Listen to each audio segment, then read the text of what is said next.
Señora Adelia, su hija me pidió que le diera estos medicamentos para que usted los tome antes de firmar unos papeles importantes.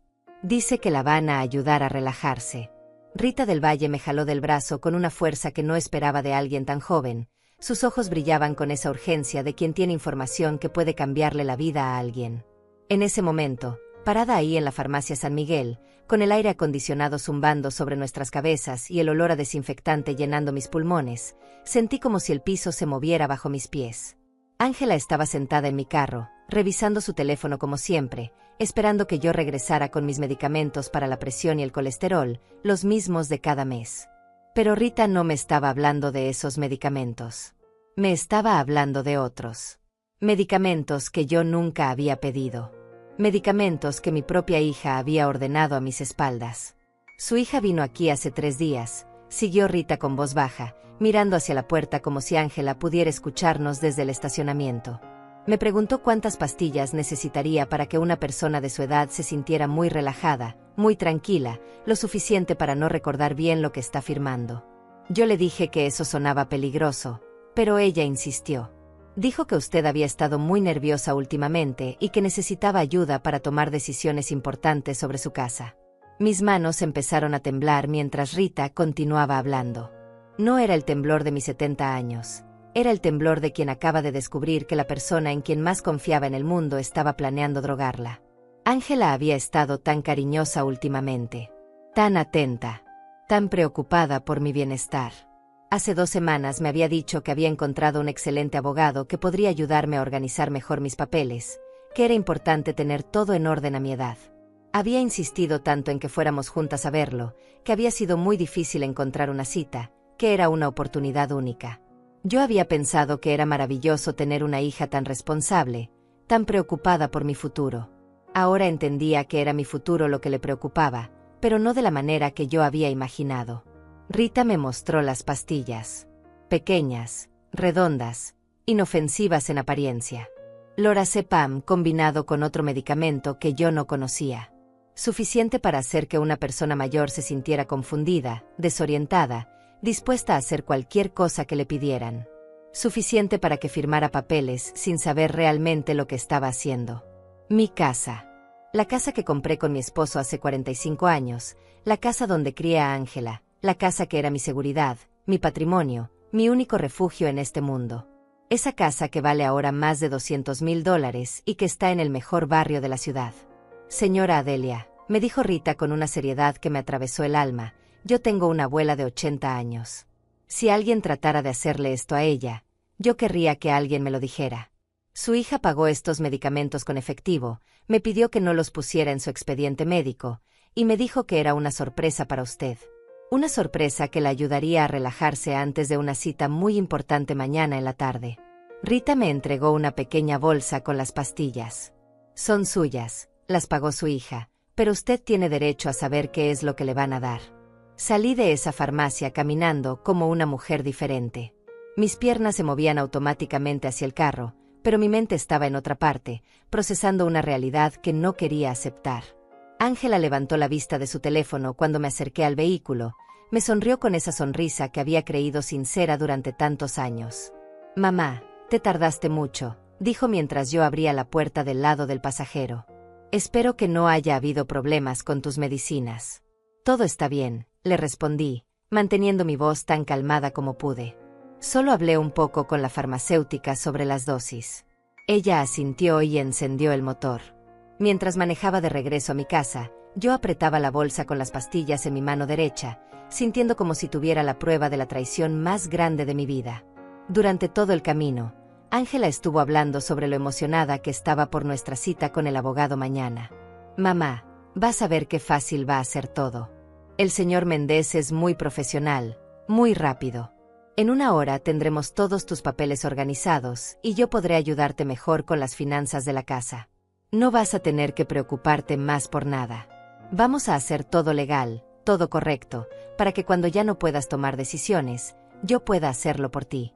Sus palabras sonaban tan razonables, tan llenas de amor filial, que si no hubiera estado apretando esas malditas pastillas en mi mano, habría pensado que tenía la hija más maravillosa del mundo. Pero yo sabía la verdad ahora. Sabía que mañana por la tarde, Ángela planeaba darme esas pastillas con alguna bebida, esperar a que hicieran efecto, y llevarme drogada ante un abogado para que firmara la transferencia de mi casa. Mi casa que ella había estado valorando discretamente durante meses, preguntándome sobre los documentos de propiedad, sugiriendo que sería mejor tener todo a su nombre para evitar problemas legales en el futuro. Mi hija, mi única hija, la niña que había cargado en mis brazos, que había cuidado cuando tuvo fiebre, que había apoyado en todos sus proyectos fracasados, estaba planeando robarme lo único valioso que me quedaba en la vida. Cuando llegamos a mi casa, Ángela me ayudó con las bolsas de las compras que habíamos hecho antes de ir a la farmacia. Siempre tan atenta, tan servicial. Mamá, ¿quieres que te prepare un té? Mañana va a ser un día importante y necesitas descansar bien. Le dije que sí, que un té sería perfecto. Mientras ella se movía por mi cocina, preparando el té como lo había hecho cientos de veces antes, yo me quedé sentada en mi sala, mirando los muebles que había comprado con tanto esfuerzo, las fotografías de nuestra familia en las paredes, los recuerdos de una vida entera. Todo lo que ella quería quitarme. No con violencia, no con gritos, sino con pastillas y mentiras y la confianza ciega de una madre que nunca imaginó que su propia hija podría traicionarla de esa manera. El té sabía diferente esa tarde. No porque Ángela hubiera puesto algo en él, todavía no, sino porque yo lo bebía sabiendo lo que vendría después. Sabiendo que al día siguiente, mi hija intentaría drogarme para robarme mi casa. Sabiendo que todo el amor que había sentido por ella durante 45 años había sido correspondido con una traición que me quitaría no solo mi patrimonio, sino también mi dignidad, mi autonomía, mi derecho a decidir sobre mi propia vida. Mientras bebía ese té y escuchaba a Ángela hablarme sobre lo bien que me veía, sobre lo orgullosa que estaba de tener una madre tan fuerte, yo sabía que esa sería la última tarde en que fingiría no saber quién era realmente mi hija. Esa noche no pude dormir. Me quedé despierta en mi cama, mirando el techo y repasando cada conversación que había tenido con Ángela en los últimos meses. Ahora todo cobraba sentido. Sus visitas más frecuentes, su interés repentino en mis finanzas, sus preguntas sobre mis documentos legales. Incluso sus halagos constantes sobre lo bien que me conservaba para mis 70 años, sobre lo lúcida que estaba, sobre lo orgullosa que se sentía de tener una madre tan independiente. Todo había sido parte de un plan para ganar mi confianza antes de traicionarme de la manera más vil que una hija puede traicionar a su madre. A las 5 de la mañana me levanté y preparé mi café como siempre. Mi rutina matutina no había cambiado en años. Revisaba mi teléfono para ver los mensajes de mis amigas del grupo de WhatsApp Las Invencibles, chequeaba el clima, leía las noticias mientras tomaba mi primera taza de café con una cucharada de azúcar, exactamente como me gustaba. Pero esa mañana, mientras hacía todo mecánicamente, mi mente estaba en otra parte. Estaba calculando. Estaba planeando.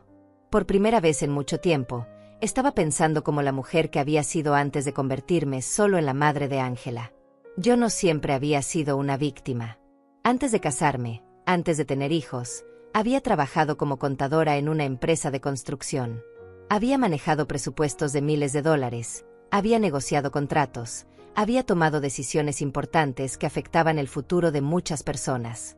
Cuando mi esposo murió hace 8 años, había logrado manejar todos los trámites legales, había vendido su negocio, había invertido el dinero inteligentemente. No era una mujer ingenua ni indefensa. Era una mujer que había decidido confiar en su hija y que ahora se daba cuenta de que esa confianza había sido el error más grande de su vida. Mi teléfono sonó a las 7 de la mañana. Era Alma Ruiz, mi mejor amiga desde hace 30 años. Adelia, ¿cómo amaneciste? ¿Lista para tu día ocupado? Alma sabía sobre mi cita con el abogado porque se lo había comentado la semana pasada, cuando aún pensaba que era una buena idea organizar mis papeles con la ayuda de Ángela. Ahora me daba cuenta de lo irónico que sonaba su pregunta. Sí, Alma, muy lista, le respondí, y por primera vez en meses, era completamente cierto. Después de colgar con Alma, fui a mi habitación y abrí el cajón donde guardaba mis documentos importantes. Mi acta de nacimiento, mi certificado de matrimonio, el acta de defunción de mi esposo, las escrituras de mi casa, mis pólizas de seguro, mis estados de cuenta bancarios. Todo estaba ahí, organizado en carpetas que yo misma había preparado años atrás. Revisé cada documento, especialmente las escrituras de mi casa. La propiedad estaba únicamente a mi nombre desde que murió mi esposo. Para transferirla, necesitaría mi firma en presencia de un notario, con 2 testigos, y con mi identificación oficial. No era algo que se pudiera hacer de manera informal o rápida. Entonces me di cuenta de algo que me heló la sangre. Ángela había sido muy específica sobre los detalles de nuestra cita con el abogado. Había insistido en que fuéramos en la tarde, después del almuerzo, cuando yo estaría más relajada. Había sugerido que almorzáramos juntas antes de ir, en mi casa, algo ligero que no me hiciera sentir pesada. Y había mencionado que el abogado tenía todos los documentos listos, que solo necesitaba mi firma en varios lugares, que sería muy rápido y sencillo. Todo estaba planeado para que yo tomara esas pastillas con el almuerzo, para que llegara a la cita legal drogada y confundida. Pero había algo más. Ángela había estado preguntándome sobre mis amigas últimamente. Específicamente sobre Alma y sobre Rita Telles, mi vecina de al lado. Había dicho que era bueno que yo tuviera amigas tan cercanas, que podría invitarlas algún día para que conocieran al abogado, que podrían ser testigos de lo bien que me estaba cuidando. Ahora entendía que estaba evaluando quienes podrían servir como testigos para la transferencia de propiedad. Mis propias amigas, que me querían y confiaban en Ángela, habrían firmado como testigos pensando que me estaban ayudando, sin saber que me estaban ayudando a perder mi casa. A las 9 de la mañana sonó mi timbre. Era Ángela, llegando temprano como siempre, con su sonrisa brillante y sus planes perfectamente organizados. «Mamá, traje ingredientes para hacerte tu sopa de pollo favorita para el almuerzo. Quiero que estés bien alimentada antes de nuestra cita importante. También traje esas galletas de avena que tanto te gustan, las que compro en la panadería cerca de mi trabajo». Mientras hablaba, descargaba bolsas del supermercado, moviéndose por mi cocina como si fuera su propia casa. Lo cual, me di cuenta con amargura, era exactamente lo que ella esperaba que fuera muy pronto. Observé cada movimiento de Ángela esa mañana con ojos diferentes. La manera en que revisaba mi correo sin preguntarme, como si tuviera derecho a hacerlo. La forma en que respondía el teléfono de mi casa cuando sonaba, presentándose como la hija que se hacía cargo de todo. La manera en que había reorganizado algunos de mis muebles durante sus visitas recientes, diciendo que así se veía más moderno, más actualizado, como si ya estuviera preparando mi casa para venderla. Cada gesto, cada palabra, cada sonrisa falsa era parte del mismo plan que culminaría esa tarde con mi firma drogada en documentos que me dejarían sin nada. Mientras Ángela cocinaba, yo me senté en mi sala y fingí ver televisión. Pero en realidad estaba observándola, estudiándola, tratando de entender cuándo exactamente mi hija se había convertido en una extraña dispuesta a robarme todo lo que tenía. ¿Había sido siempre así y yo había sido demasiado ciega para verlo? ¿O había cambiado gradualmente, corrompida por las deudas que sabía que tenía, por el estilo de vida que no podía mantener con su trabajo de medio tiempo en una tienda de ropa? Recordé todas las veces que le había prestado dinero en los últimos años. $500 para arreglar su carro. $1,000 cuando perdió su trabajo anterior. $300 para su depósito de renta cuando se mudó a su apartamento actual. Siempre con la promesa de que me pagaría pronto, siempre con lágrimas de gratitud, siempre diciéndome que yo era la mejor madre del mundo. Nunca me había devuelto ni un centavo. Y ahora me daba cuenta de que nunca había tenido la intención de hacerlo. Ese dinero había sido solo el aperitivo. Mi casa era el plato principal. La sopa olía deliciosa. Ángela siempre había sido buena cocinera. Había aprendido de mí cuando era pequeña. «Mamá, está casi lista. ¿Por qué no te sientas en la mesa? Voy a servir 2 platos grandes para que tengamos energía para nuestra tarde importante». Mientras ponía la mesa, cantaba una canción que yo le había enseñado cuando tenía 10 años. La misma canción que cantábamos juntas cuando cocinábamos los domingos por la mañana, cuando ella era mi niña dulce y yo era su heroína. Ahora esa canción sonaba como una burla cruel del pasado que habíamos compartido. Me senté a la mesa y observé cómo Ángela servía la sopa. 2 platos idénticos, 2 vasos de agua, 2 servilletas dobladas con cuidado. Todo perfecto, todo normal, excepto por el pequeño detalle de que ella sabía exactamente cuándo agregar las pastillas que cambiarían mi vida para siempre. No lo haría ahora, durante el almuerzo visible. Lo haría después, cuando preparara alguna bebida especial, algún té digestivo, algo que yo tomaría sin sospechar mientras nos preparábamos para salir hacia la oficina del abogado. Comimos en silencio durante algunos minutos. La sopa estaba realmente deliciosa, preparada con amor aparente y veneno oculto. Ángela hablaba sobre el clima, sobre sus planes para la próxima semana, sobre lo contenta que estaba de poder pasar más tiempo conmigo ahora que había organizado mejor su horario de trabajo. Todo sonaba tan normal, tan familiar, tan lleno del cariño que yo había creído real durante todos estos años. Pero ahora cada palabra era como un cuchillo que me recordaba cuán ciega había sido, cuán fácil había sido engañarme con sonrisas y palabras dulces. Después del almuerzo, Ángela insistió en lavar los platos mientras yo descansaba un poco antes de nuestra cita. Mamá, recuéstate en tu cama un ratito. La cita es a las 3, así que tenemos tiempo. Yo voy a limpiar aquí y después te preparo un té relajante para que llegues tranquila con el abogado. Ahí estaba. La invitación a mi propia destrucción, servida con la misma dulzura con que me había servido la sopa. Me fui a mi habitación como Ángela me había sugerido, pero no para descansar. Me senté en mi cama y comencé a recordar todas las señales que había ignorado durante los últimos meses. Las llamadas telefónicas que Ángela cortaba abruptamente cuando yo entraba a la habitación. Las veces que había encontrado papeles sobre mi mesa que yo no recordaba haber puesto ahí. Sus preguntas constantes sobre mis contraseñas bancarias, diciéndome que era importante que alguien las supiera en caso de emergencia. Su insistencia en acompañarme al banco cuando fui a renovar mi tarjeta de débito, quedándose tan cerca que pudo ver cuando ingresé mi nuevo código. Pensé en la vez que la encontré revisando mi joyero, diciéndome que solo estaba admirando las piezas que le había heredado mi madre. En ese momento me había parecido dulce que quisiera conocer la historia de cada collar, cada anillo. Ahora me daba cuenta de que estaba calculando valores, haciendo inventario de todo lo que pronto sería suyo. Mi collar de perlas que había pertenecido a mi abuela, valuado en más de $3,000. Mi anillo de compromiso, que mi esposo había comprado con el primer dinero que ganó en su propio negocio. Las aretes de oro que él me había regalado en nuestro 20º aniversario. También recordé sus comentarios sobre mi casa durante las últimas semanas. Mamá, esta casa es demasiado grande para ti sola. Sería más práctico si vivieras en un apartamento pequeño, más fácil de mantener. Y con el dinero de la venta podrías vivir muy cómodamente sin preocuparte por gastos de mantenimiento. Yo había pensado que se preocupaba por mi bienestar. Ahora entendía que se preocupaba por acelerar el proceso de convertir mi propiedad en efectivo que ella pudiera controlar. Desde mi habitación podía escuchar a Ángela moviéndose por la cocina, lavando platos, organizando cosas. Sonaba tan doméstica, tan dedicada. De vez en cuando cantaba o tarareaba, como si fuera la hija más feliz del mundo ayudando a su madre querida. Pero yo sabía que en cualquier momento sacaría esas malditas pastillas de su bolsa y las mezclaría con alguna bebida que me traería con una sonrisa angelical en su rostro. Mi teléfono vibró con un mensaje de WhatsApp.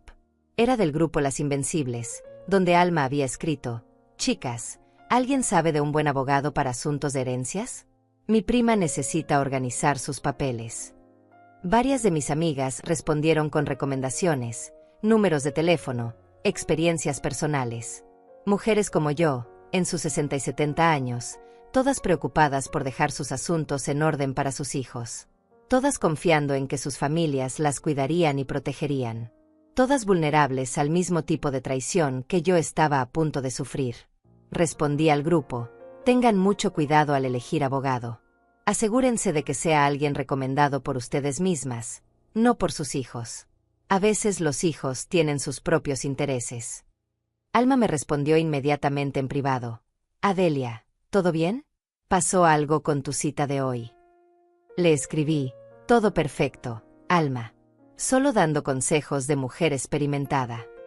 Pero mientras escribía esas palabras, mi corazón se aceleraba pensando en lo que vendría en las próximas horas. Escuché los pasos de Ángela subiendo las escaleras. Llevaba algo en las manos, probablemente la bandeja con el té que sellaría mi destino. «Mamá, te traje tu té de manzanilla favorito.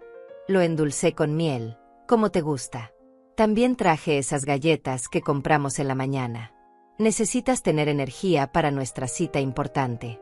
Su voz sonaba exactamente igual que cuando tenía 8 años y me traía el desayuno a la cama en el Día de las Madres. La misma dulzura, la misma dedicación aparente, la misma inocencia fingida. Me incorporé en la cama y acepté la taza de té. Estaba perfecta de temperatura, perfecta de dulzura, perfecta de color dorado. Si no hubiera sabido lo que sabía, habría pensado que tenía la hija más considerada del mundo. En lugar de eso, Tenía en mis manos la evidencia líquida de la traición más profunda que una madre puede experimentar.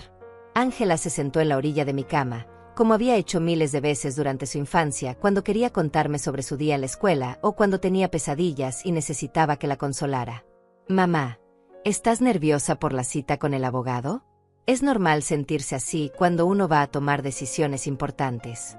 Pero vas a ver qué tranquila te sientes después de tomar tu té. El señor Méndez me aseguró que todo va a ser muy rápido y sencillo.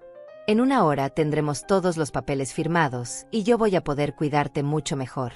Sus palabras eran como miel envenenada, dulces en la superficie pero mortales en el fondo.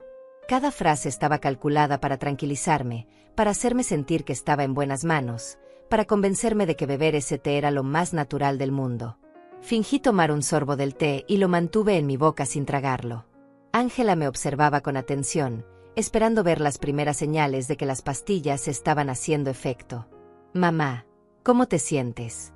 ¿Te está gustando el té? Lo preparé con mucho cariño, pensando en lo orgullosa que estoy de ti por tomar decisiones tan maduras sobre tu futuro. Escupí discretamente el té en mi servilleta cuando ella miró hacia la ventana. Delicioso, mija. Me está relajando mucho. Gracias por cuidarme tan bien. Ángela sonrió con satisfacción. Su plan estaba funcionando perfectamente, o eso creía ella. En unos minutos más, esperaría ver que yo comenzara a sentirme somnolienta, confundida, más dócil de lo normal. Entonces me ayudaría a vestirme para la cita, me llevaría en su carro hasta la oficina del abogado, y me presentaría como la madre responsable que había decidido transferir su propiedad a su hija para evitar complicaciones futuras.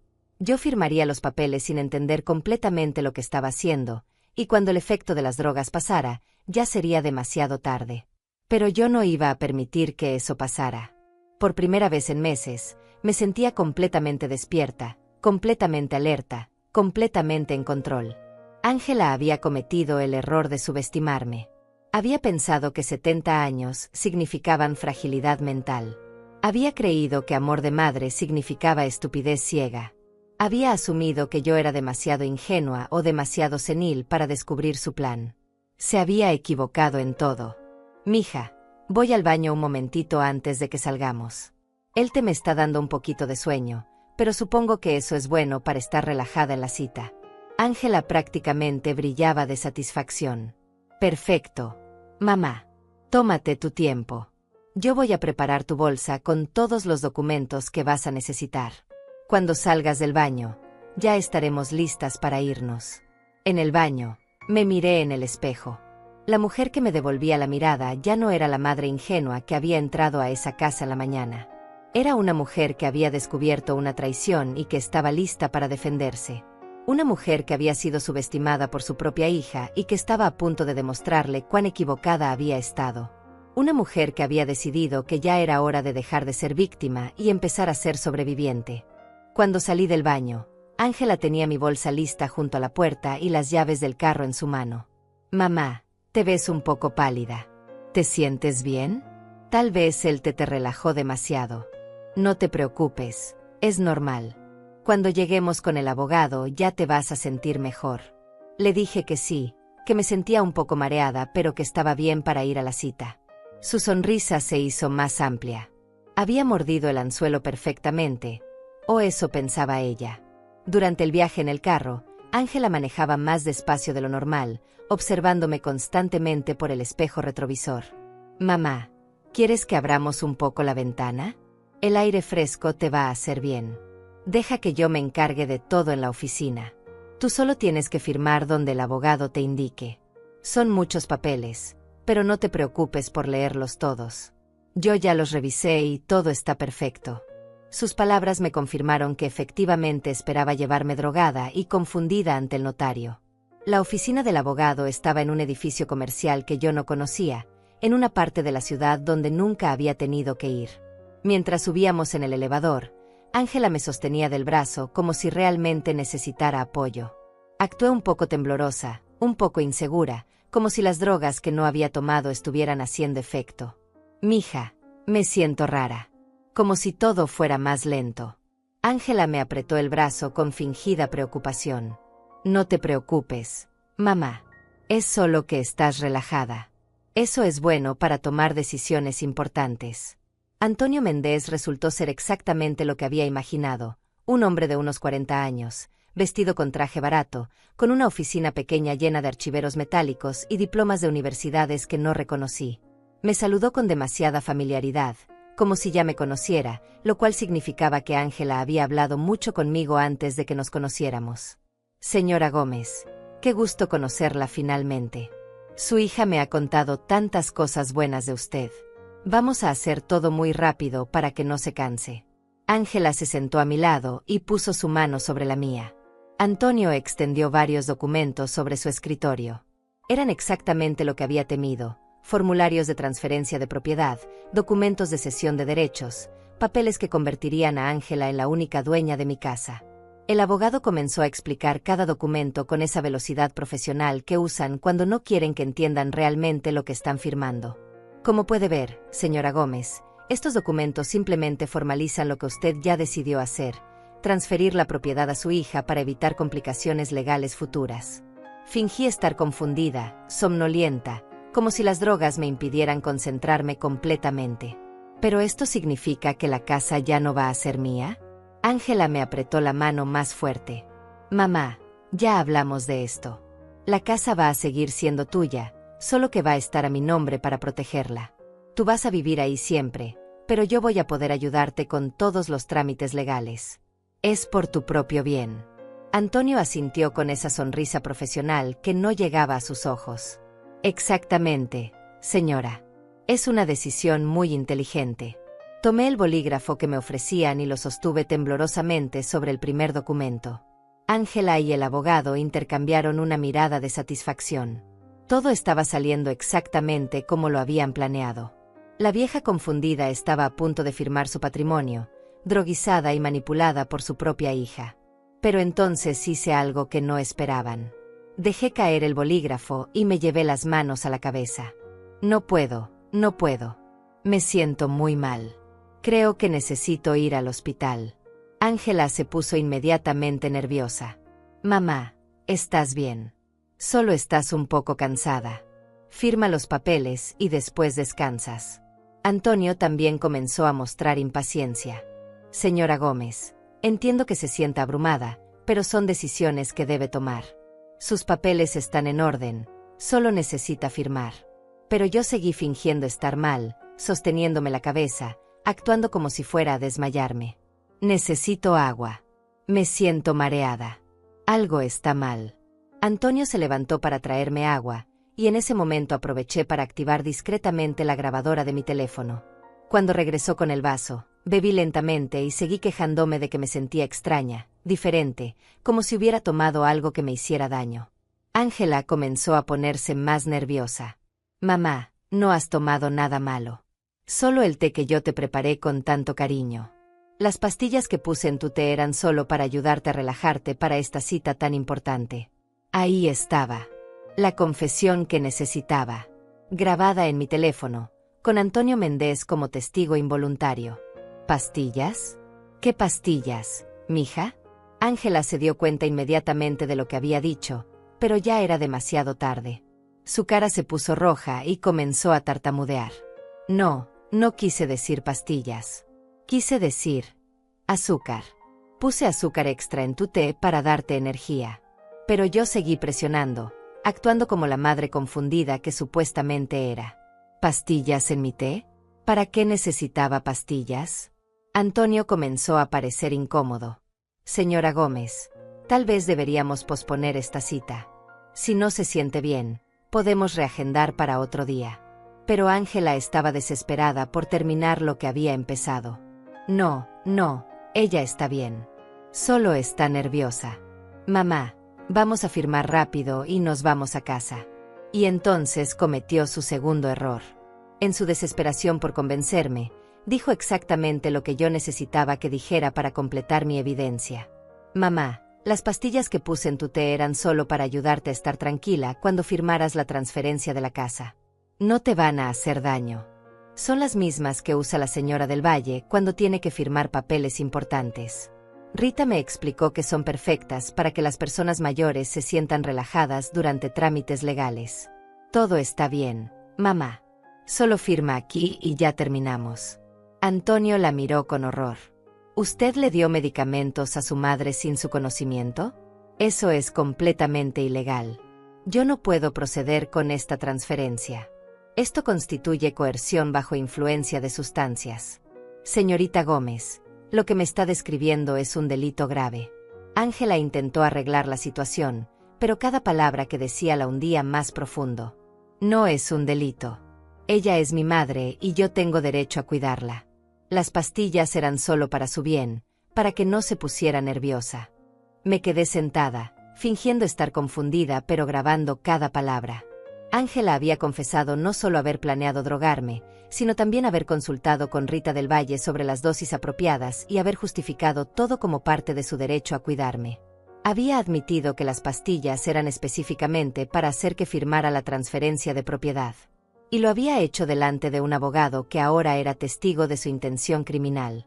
Antonio se levantó de su escritorio. Señoras, esta reunión ha terminado.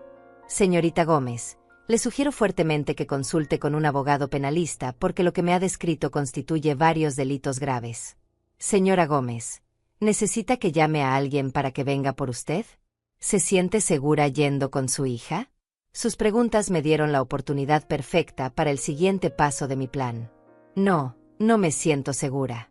Mi hija admitió que puso pastillas en mi té sin mi conocimiento para hacerme firmar papeles.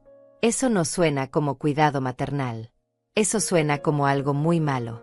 Antonio asintió gravemente. Tiene razón, señora. Lo que ha descrito su hija constituye administración de sustancias controladas sin consentimiento y coerción para transferencia fraudulenta de bienes.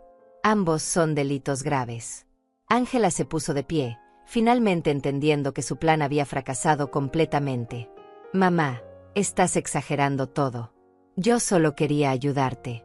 No entiendes lo complicado que va a ser manejar tu casa cuando seas más mayor.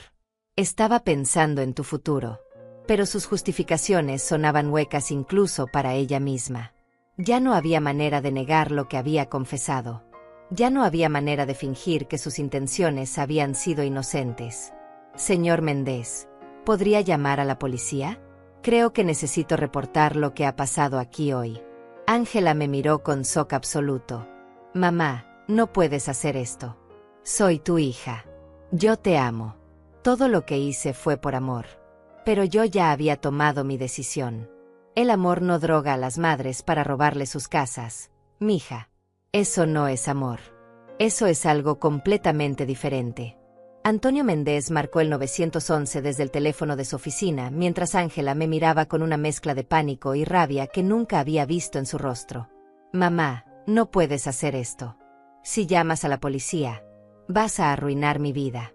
Vas a arruinar a tu propia familia. Piensa en lo que va a decir la gente, piensa en tu reputación. Sus palabras me confirmaron que hasta el final intentaría manipularme, esta vez usando mi preocupación por las apariencias sociales para protegerse de las consecuencias de sus actos. Pero yo ya no era la misma mujer que había entrado a esa oficina fingiendo estar drogada. Ángela, mi reputación no se arruina por defender mis derechos. Se arruina por permitir que mi propia hija me robe. La gente va a entender que una madre de 70 años se proteja de una hija que la quiere drogar para robarle su casa. Antonio colgó el teléfono y me informó que la policía llegaría en unos minutos. También me preguntó si quería que contactara a algún familiar o amigo para que me acompañara. Le pedí que llamara a Alma Ruiz. Necesitaba tener a alguien de confianza conmigo para todo lo que vendría después. Mientras esperábamos, Ángela alternaba entre súplicas desesperadas y amenazas veladas. Mamá, si haces esto, te vas a quedar completamente sola. Yo soy la única familia que tienes. ¿Quién te va a cuidar cuando seas más vieja? ¿Quién te va a visitar cuando estés enferma? Vas a terminar en un asilo de ancianos porque nadie más va a querer lidiar contigo. Sus palabras me dolieron, pero también me liberaron completamente de cualquier culpa que pudiera haber sentido por exponerla. La hija que había criado nunca me habría dicho esas cosas crueles. La hija que había criado nunca habría intentado drogarme para robarme. La mujer que tenía delante ya no era mi niña. Era una extraña que había usado mi amor maternal para intentar destruirme. Una extraña que ahora me amenazaba con abandono y soledad si no me sometía a su plan criminal. Alma llegó antes que la policía, prácticamente corriendo por el pasillo del edificio. Adelia, ¿qué pasó? El abogado me explicó por teléfono, pero no puedo creer lo que me dijo. Cuando le conté toda la historia, desde la advertencia de Rita en la farmacia hasta la confesión grabada de Ángela, Alma se puso pálida. Luego miró a Ángela con una furia que rara vez había visto en mi amiga tranquila. Ángela Gómez, yo te conozco desde que eras una niña. Tu madre se sacrificó toda su vida por ti. ¿Cómo pudiste siquiera pensar en hacerle algo así? Ángela intentó justificarse con Alma igual que había intentado conmigo. Señora Ruiz, usted no entiende. Mi mamá está volviéndose muy olvidadiza. Alguien tiene que tomar decisiones por ella antes de que sea demasiado tarde. Yo soy su hija, tengo el derecho y la responsabilidad de cuidarla. Pero Alma no se dejó engañar. Niña, tu madre está más lúcida que muchas personas de la mitad de su edad. Y aunque no lo estuviera, drogarla para robarle su casa no es cuidarla. Eso es abuso criminal. Cuando llegaron los oficiales de policía, uno de ellos era una mujer latina de aproximadamente 50 años que me inspiró confianza inmediatamente. Señora Gómez, soy la sargento Patricia Morales. Entiendo que quiere reportar un intento de fraude y administración ilegal de sustancias controladas. Me explicó mis derechos, me aseguró que tomaría mi declaración completa, y me pidió que le contara todo desde el principio. Su profesionalismo y su empatía me hicieron sentir que finalmente alguien me tomaría en serio. Le mostré la grabación en mi teléfono donde Ángela confesaba haber puesto pastillas en mí específicamente para hacerme firmar la transferencia de propiedad. También le di el número de Rita del Valle para que pudiera confirmar que Ángela había comprado los medicamentos con instrucciones específicas sobre dosificación para personas mayores. La sargento Morales escuchó la grabación completa y tomó notas detalladas. Señora Gómez, esto constituye evidencia clara de intento de fraude, administración ilegal de sustancias controladas y posiblemente conspiración para cometer abuso financiero de adultos mayores. Antonio Méndez también dio su declaración, confirmando que Ángela había admitido abiertamente haber drogado mi té y que el propósito específico era hacer que yo firmara documentos de transferencia de propiedad. Explicó que había cancelado inmediatamente el proceso cuando se dio cuenta de la coerción, y que estaba dispuesto a testificar sobre todo lo que había presenciado en su oficina. Ángela fue arrestada formalmente en la oficina del abogado. Mientras le ponían las esposas, me miró con lágrimas en los ojos. Mamá, por favor. Soy tu hija. No puedes hacer esto. Perdóname. Podemos arreglar todo. Yo te amo. Sus palabras ya no tenían poder sobre mí. El amor no intenta drogar y robar. Ángela, lo que tú sientes por mí no es amor. Es codicia. Es desprecio. Es la creencia de que puedes disponer de mi vida y mi patrimonio como si fueran tuyos. La sargento Morales me explicó que Ángela enfrentaría múltiples cargos graves. Administración ilegal de sustancias controladas, que era un delito grave con posible sentencia de prisión. Intento de fraude, especialmente grave porque involucraba abuso de una persona mayor. Conspiración para cometer transferencia fraudulenta de bienes. Y posiblemente otros cargos dependiendo de lo que revelara la investigación completa.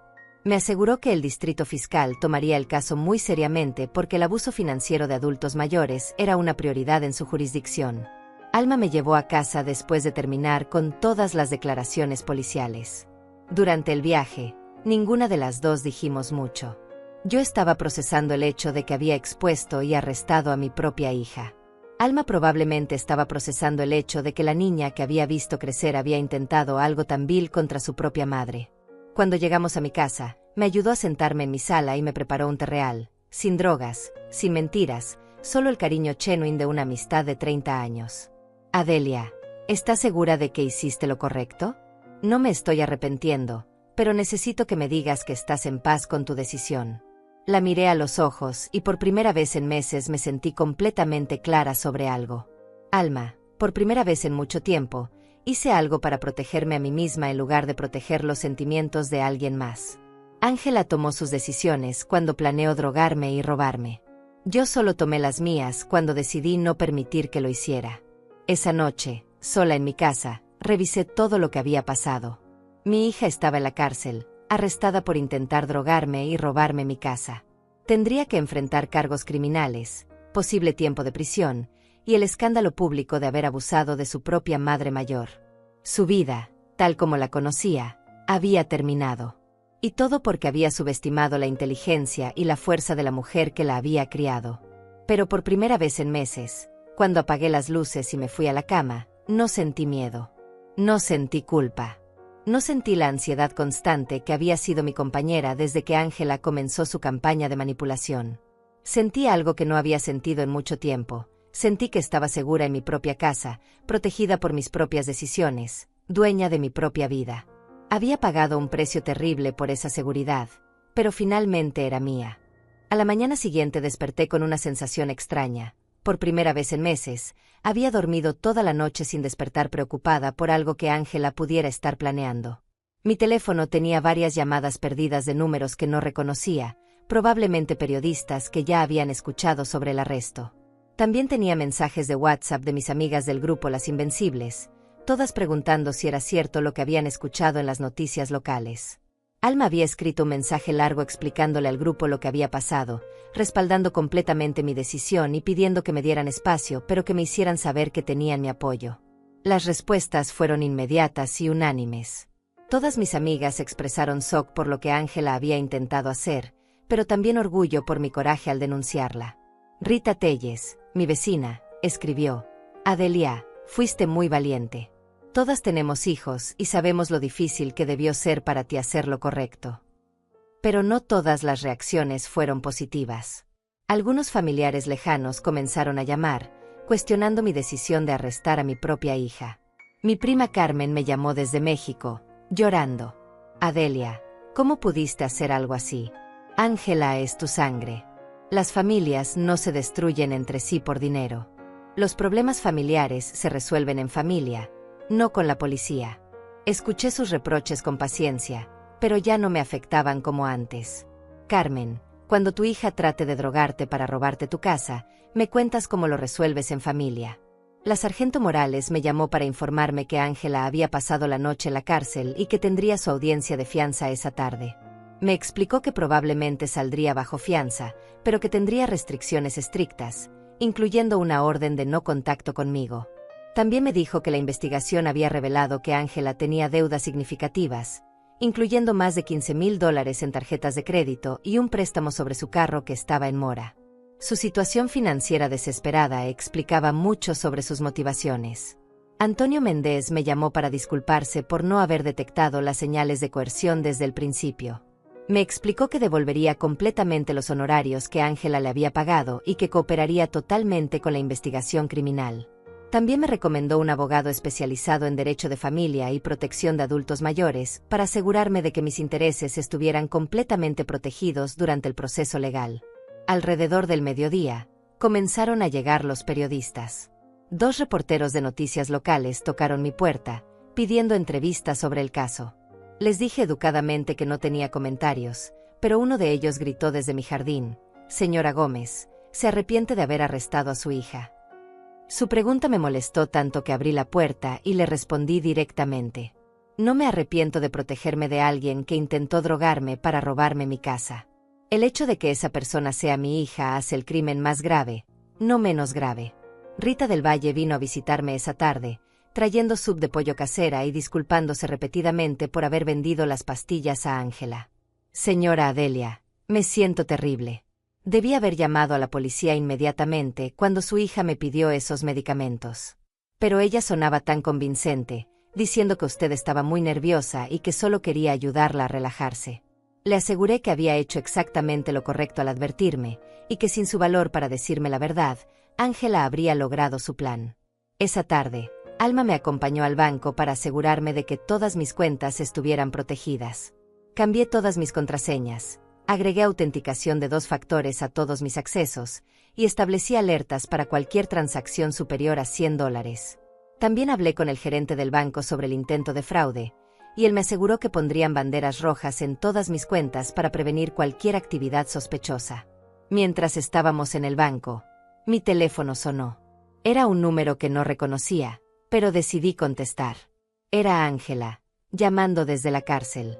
«Mamá, por favor, necesito que retires los cargos. Cometí un error, pero puedo compensarte. Puedo conseguir el dinero para pagarte todo lo que me has prestado a lo largo de los años. Podemos arreglar esto sin abogados ni cortes. Su voz sonaba desesperada, quebrada, completamente diferente a la confianza manipuladora que había usado durante meses. Ángela, ya no hay nada que arreglar entre nosotras. Tú tomaste tus decisiones cuando planeaste drogarme. Yo tomé las mías cuando decidí protegerme. Los cargos criminales no son míos para retirar. Son del Estado, porque lo que hiciste no fue solo un crimen contra mí. Fue un crimen contra todas las madres mayores que confían en sus hijos. Ella comenzó a llorar, pero yo ya no sentía la compulsión automática de consolarla que había sentido toda su vida. Mamá, si no retiras los cargos, voy a ir a prisión. Mi vida va a estar arruinada para siempre. Nunca voy a conseguir un trabajo decente.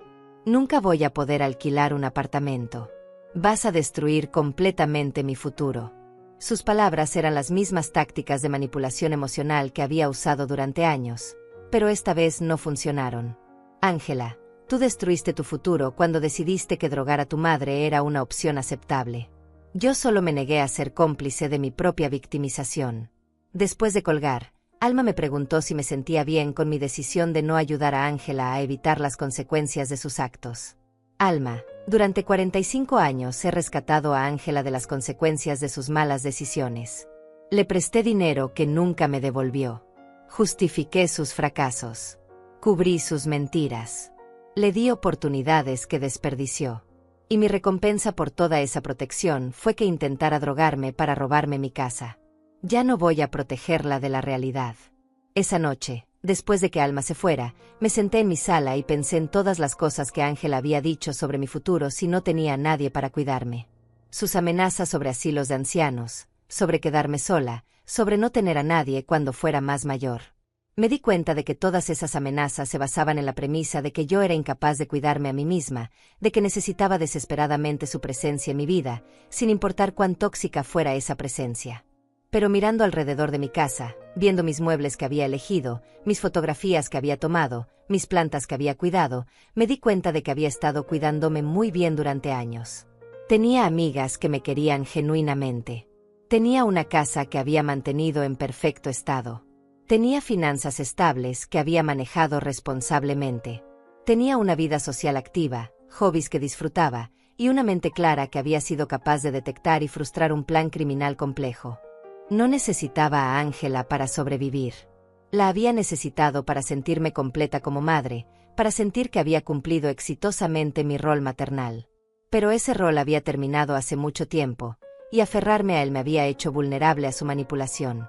Ahora, por primera vez en décadas, era simplemente Adelia Gómez, no la madre de Ángela, no la viuda de alguien, sino una mujer completa y capaz que había tomado el control de su propia vida.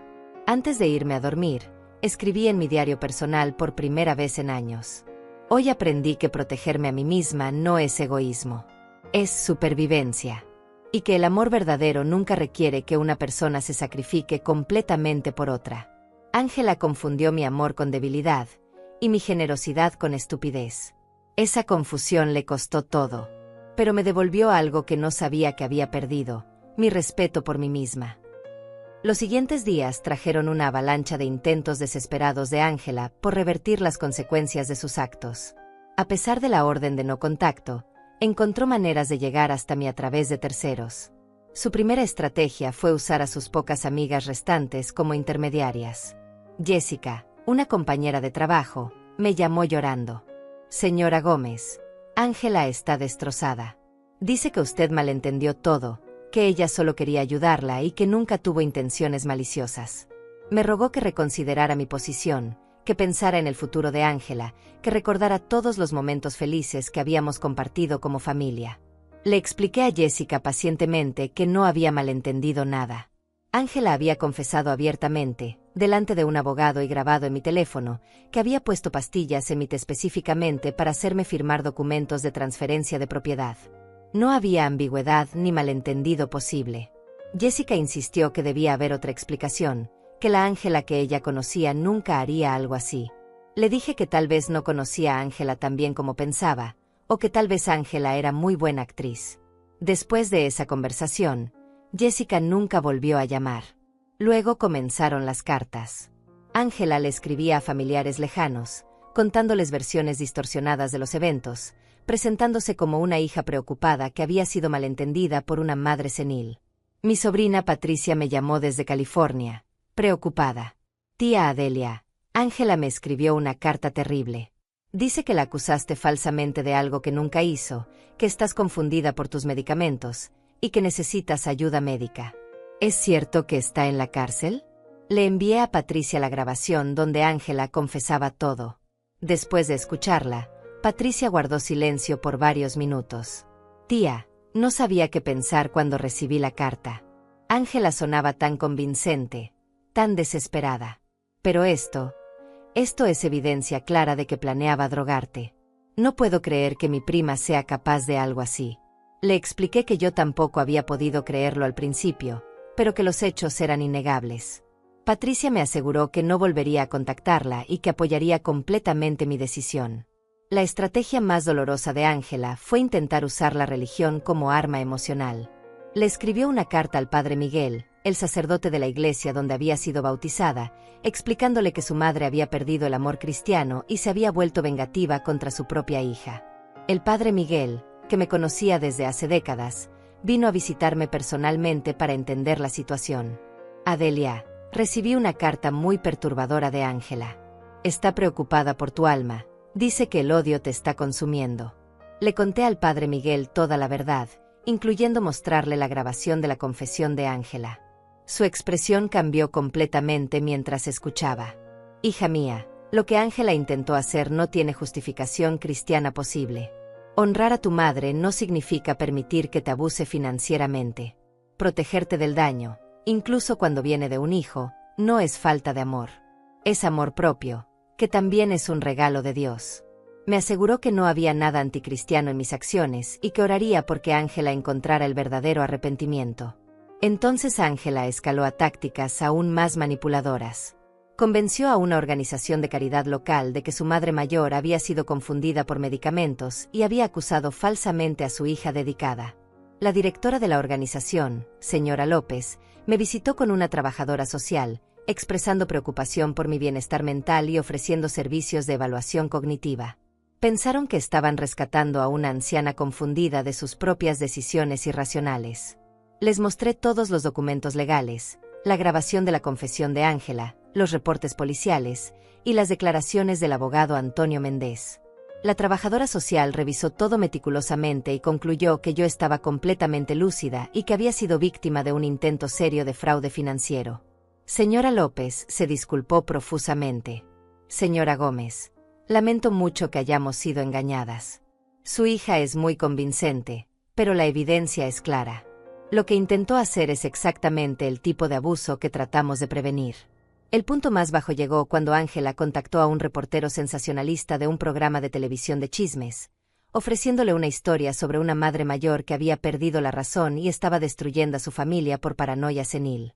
El reportero llegó a mi casa sin avisar, con cámaras, exigiendo mi versión de la historia. Cuando le expliqué los hechos reales y le ofrecí escuchar la grabación de la confesión de Ángela, perdió interés inmediatamente. La verdad documentada no era lo suficientemente escandalosa para su programa. Cada uno de estos intentos de Ángela por revertir la situación me confirmaba que había tomado la decisión correcta.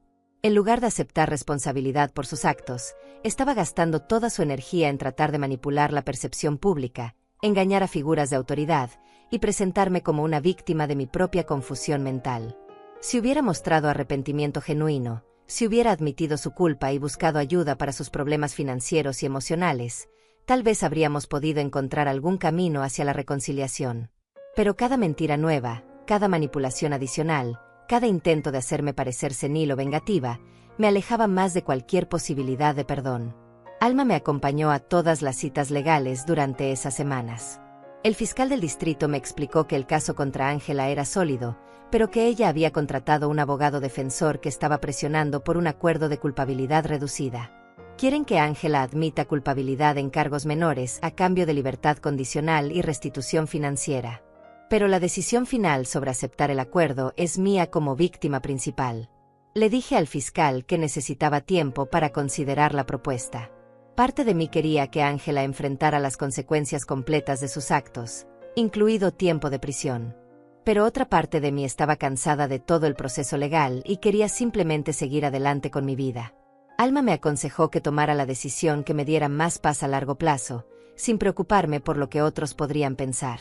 Durante una de nuestras caminatas matutinas por el parque, Alma me hizo una pregunta que me puso a reflexionar profundamente. Adelia, ¿qué es lo que realmente quieres que resulte de todo esto? ¿Quieres castigo? ¿Quieres justicia? ¿Quieres protección? ¿O quieres paz?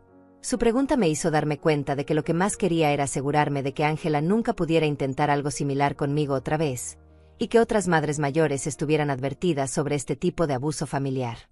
Esa noche decidí que aceptaría el acuerdo de culpabilidad bajo ciertas condiciones. Ángela tendría que admitir públicamente su culpabilidad, completar un programa de rehabilitación para problemas financieros, hacer servicio comunitario educando sobre abuso de adultos mayores, y mantener la orden de no contacto durante al menos 5 años. Si cumplía con todos estos términos, evitaría tiempo de prisión pero tendría antecedentes criminales permanentes. Era un compromiso que me daba protección legal, justicia pública, y la posibilidad de que Ángela aprendiera de sus errores, pero sin destruir completamente su futuro. Sin embargo, también dejaba claro que nuestra relación madre-hija había terminado definitivamente. No por venganza, sino por supervivencia. Había aprendido que algunas traiciones son tan profundas que el perdón, aunque posible, no significa reconciliación. El día de la audiencia de sentencia llegó más rápido de lo que esperaba. Ángela aceptó el acuerdo de culpabilidad que habíamos negociado, pero no sin una última exhibición de drama manipulativo. Llegó al juzgado vestida completamente de negro, con los ojos hinchados de llorar, acompañada de su abogado y 2 amigas que actuaban como su sistema de apoyo emocional. Cuando me vio entrar con Alma, intentó acercarse a mí con los brazos extendidos, como si esperara un abrazo de reconciliación. Su abogado la detuvo inmediatamente, recordándole la orden de no contacto que seguía vigente. Pero Ángela gritó a través del pasillo del juzgado: «Mamá, por favor perdóname. Sé que cometí errores, pero sigues siendo mi madre. No puedes abandonarme así». Su actuación era tan convincente que varias personas en la sala me miraron como si yo fuera la villana de la historia. Pero yo mantuve mi compostura y no respondí. Ya había aprendido que cada palabra que dijera sería distorsionada y usada en su contra. El juez, un hombre mayor llamado Honorable Roberto Vázquez, revisó cuidadosamente todos los documentos del caso antes de proceder. «Señorita Gómez, usted ha admitido culpabilidad en cargos de administración ilegal de sustancias controladas con intención de cometer fraude financiero contra un adulto mayor. Estos son crímenes graves que demuestran una traición profunda de la confianza familiar. ¿Entiende la seriedad de sus actos?». Ángela respondió con voz temblorosa que sí entendía, pero que había actuado por desesperación financiera, no por malicia. El juez no se dejó conmover por sus lágrimas. «Señorita Gómez, la desesperación financiera no justifica drogar a su propia madre para robarle su patrimonio. Su víctima es una mujer de 70 años que confió en usted completamente, y usted traicionó esa confianza de la manera más vil posible. Antes de proceder con la sentencia, me gustaría escuchar una declaración de impacto de la víctima si la señora Adelia Gómez desea hacer una». Me acerqué al micrófono con una declaración que había preparado cuidadosamente durante las semanas anteriores. «Su señoría, durante 45 años fui madre de Ángela Gómez antes de descubrir que ella había decidido convertirme en su víctima. El plan que ejecutó no fue un error impulsivo. Fue un esquema calculado que requirió semanas de preparación, incluyendo investigar medicamentos, consultar dosificación, comprar drogas ilegalmente, coordinar con un abogado y mentirme repetidamente sobre sus intenciones. Continué explicando cómo el crimen de Ángela había afectado no solo mi seguridad financiera, sino también mi capacidad de confiar en las personas cercanas a mí. Ya no puedo aceptar comida o bebida de familiares sin preguntarme si contiene algo que no debería contener. Ya no puedo firmar documentos sin sospechar que alguien está tratando de aprovecharse de mí. Y ya no puedo disfrutar de la relación madre-hija que había valorado por encima de todo, porque esa relación fue destruida por la codicia y la manipulación. Mi hija no merece mi perdón hasta que demuestre arrepentimiento genuino, no solo tristeza por haber sido atrapada. No merece acceso a mi vida hasta que pruebe que ha cambiado fundamentalmente su perspectiva sobre lo que significa respetar a los adultos mayores. y definitivamente no merece la oportunidad de intentar algo similar con otra persona mayor vulnerable. Por eso apoyo completamente la sentencia propuesta y todas las condiciones que protegerán tanto a mí como a otras madres de este tipo de traición familiar. Ángela sollozó audiblemente durante toda mi declaración, pero yo noté que sus lágrimas parecían más enfocadas en generar simpatía del juez que en mostrar remordimiento genuino por el daño que había causado. Cuando terminé de hablar, ella pidió permiso para responder. Su señoría, yo amo a mi madre más que a mi propia vida. Cometí errores terribles por desesperación, pero nunca quise hacerle daño. Solo quería asegurar su futuro y el mío. Espero algún día poder ganarme su perdón y demostrarle que sigo siendo la hija que ella crió con tanto amor. El juez escuchó su súplica sin mostrar emoción particular. Señorita Gómez, el amor no droga a las madres para robarles sus casas. Lo que usted hizo no fue un error de juicio, sino un crimen calculado contra la persona que más confiaba en usted. La sentencia del tribunal refleja tanto la seriedad de sus actos como la esperanza de que pueda rehabilitarse genuinamente. Procedió entonces a formalizar el acuerdo: 3 años de libertad condicional, 500 horas de servicio comunitario educando sobre abuso de adultos mayores, restitución completa de todos los gastos legales que yo había incurrido y participación obligatoria en terapia para problemas financieros y emocionales.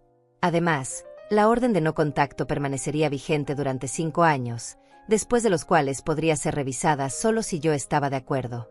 El juez también ordenó que Ángela no podría trabajar en ningún puesto que involucrara acceso a adultos mayores o manejo de sus finanzas.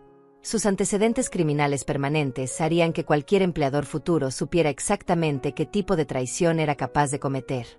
Cuando terminó la audiencia, Ángela fue escoltada fuera del juzgado por su abogado y sus amigas.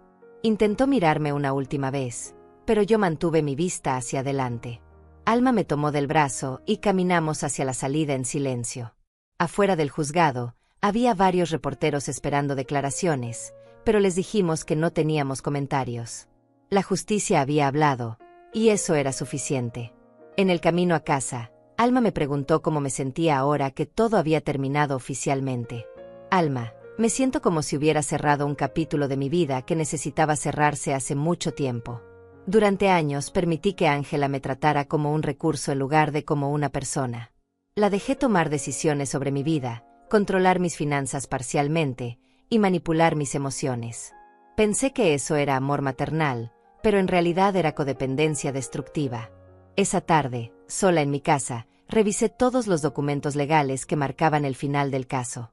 Orden de no contacto firmada por el juez. Sentencia de libertad condicional con condiciones específicas. Requerimiento de restitución por $8,000 en gastos legales. Registro criminal permanente que seguiría a Ángela por el resto de su vida.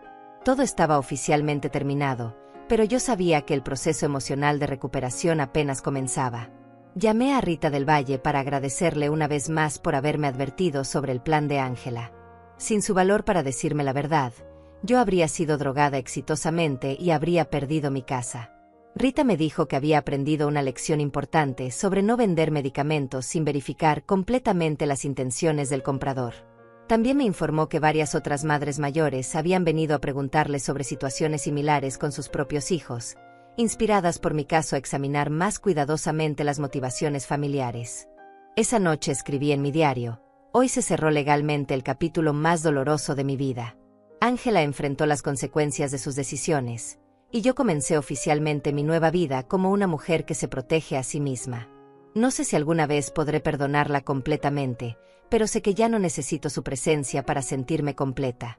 Por primera vez en décadas, soy suficiente para mí misma.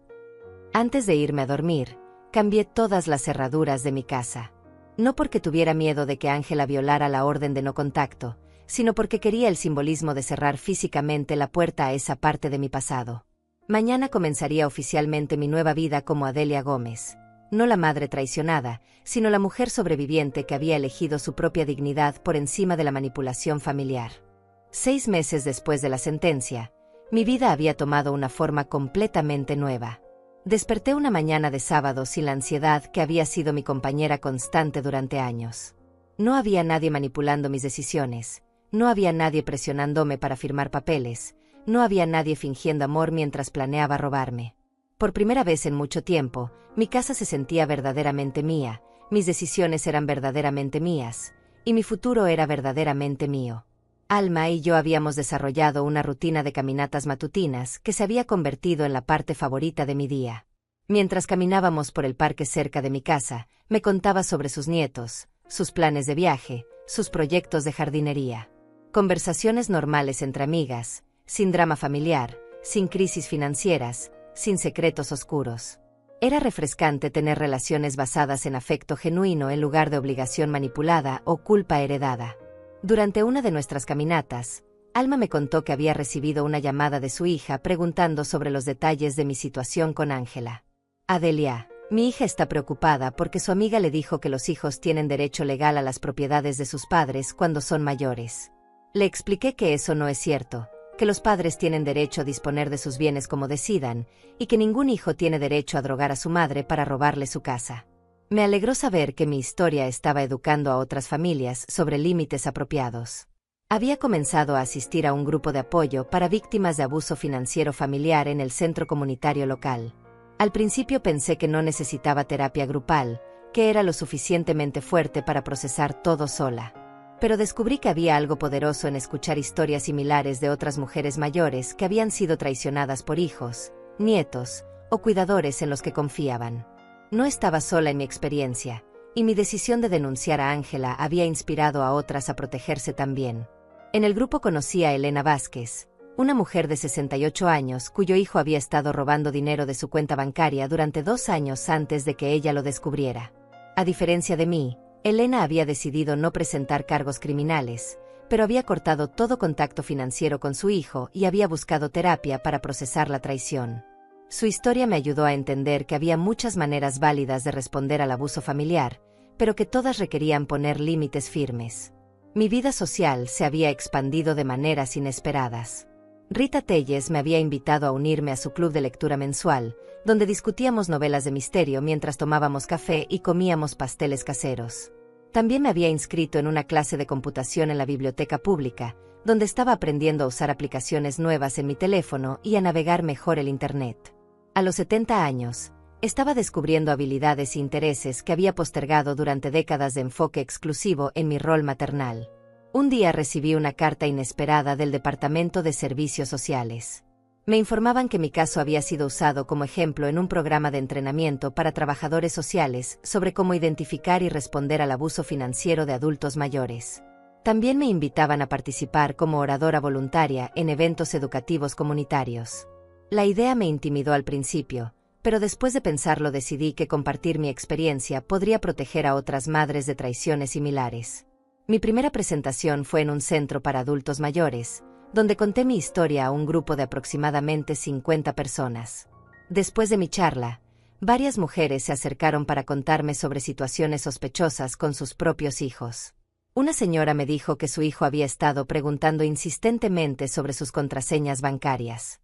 Otra me contó que su nuera había sugerido repetidamente que sería más fácil si todas las cuentas estuvieran a nombre de la familia.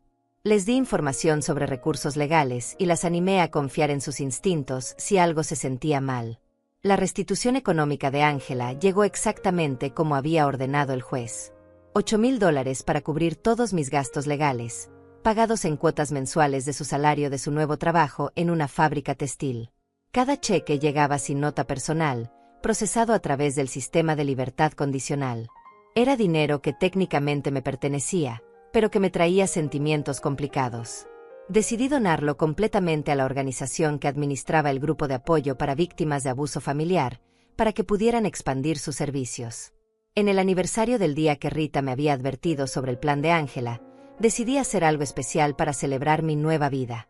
Me inscribí en un viaje organizado a las cataratas del Niágara, algo que siempre había querido hacer pero que había postergado por años por varias razones.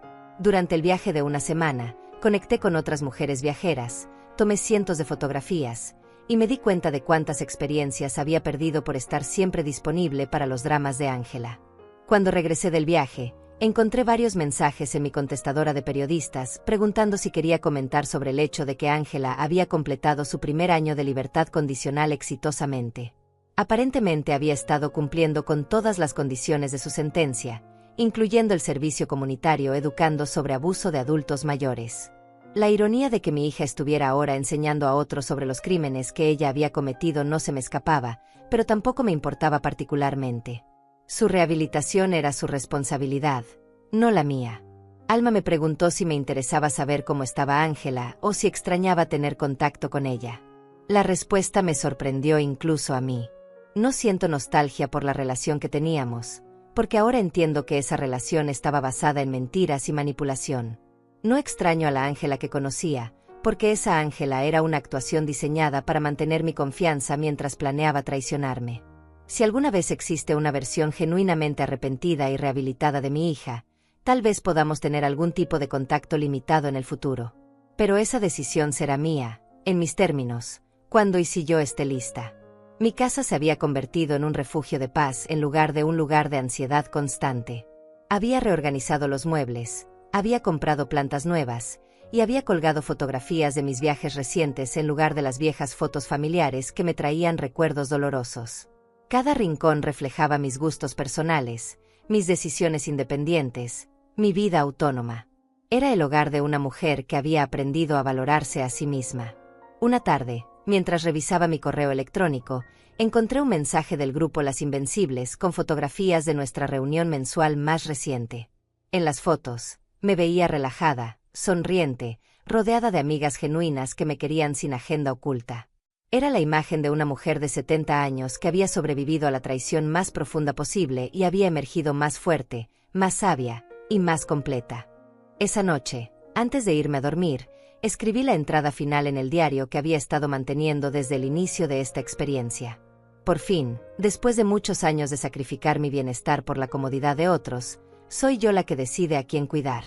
Y he decidido que la persona que más merece mi cuidado, mi protección y mi amor incondicional soy yo misma. Esta no es una decisión egoísta. Es una decisión de supervivencia. Y es la decisión más amorosa que he tomado en toda mi vida.